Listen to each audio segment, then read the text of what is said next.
waxaan ka codsanayaa gabdhaha Soomaaliyeed maadaama qoyska lamaanuhu ay ka camarayaan biyo degdega waxa sababa qayb ka qaateen gabdhuhu inay asturaan awradooda la rabaa jirkooda istadaan gabdhaha Soomaaliyeed oo sidii asalka ahayd oo Ilaahay noo abuuray oo asalka ahayd diinteenu ay qabtay ka hadda aniga daawada qaataa waxay u badan yihiin qurbo joogta laano dadkayga gudaha jooga waxna ma akhriyaan intooda badan oo YouTube-ka lama socdaan dhirtoodana ma aaminsana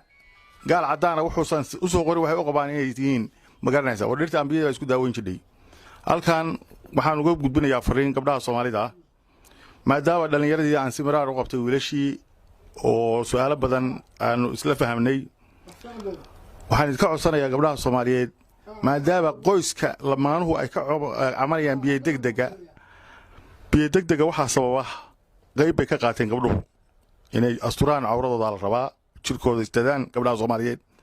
oo sidii asalka ahayd oo Ilaahay noo abuuray oo asalka ahayd diinteenu ay qabtay wiilashii dhalinyarada markaan kula taliyo dareenkiina ilaaliya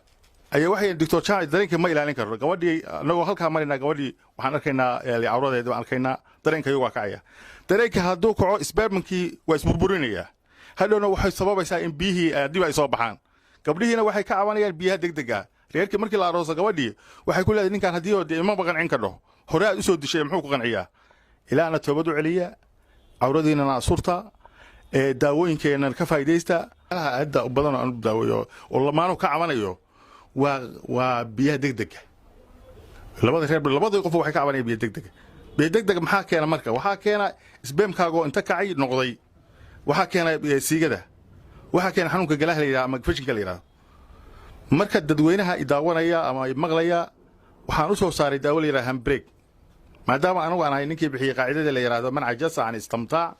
فليأتي شجرة عند الجامع بسرعة يا والله لكن هذا باللحظة لا قدقي example هذا هوينك وكله أفر نوع بقول عايك فشنكو والحلقة عادة كحنو صوتنا نوري غند الله ويلتها مرة وحابر بالحلقة يسوي مقدمات يوم متأخر بكينا لو تشيري مدب كيسا يسبدله حلقة أو مدب كيس بدله قبضة إسبام كده شغال ميو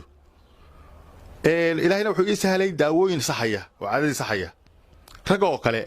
دواتان يراد كور قالوا صدق قال نوق يقال برا يقال غجر بالينا مر لبدا حنيود باكو دheeraanaysa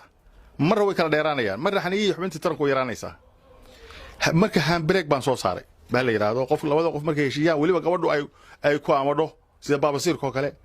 baabasiirku waa saddex nooc mar wuxuu galaa dabada wareegeeda banaanka nahro burburun baa dawo samaysa mar wuxuu galaa walamadka afkiisa hoos qanjiro burburun bulay fartu gaadho oo qofka saxaradu dheerdheer uga timaada ha mar wuxuu galaa mindhicirka oo dabaduna way cuntaa qof saxaradu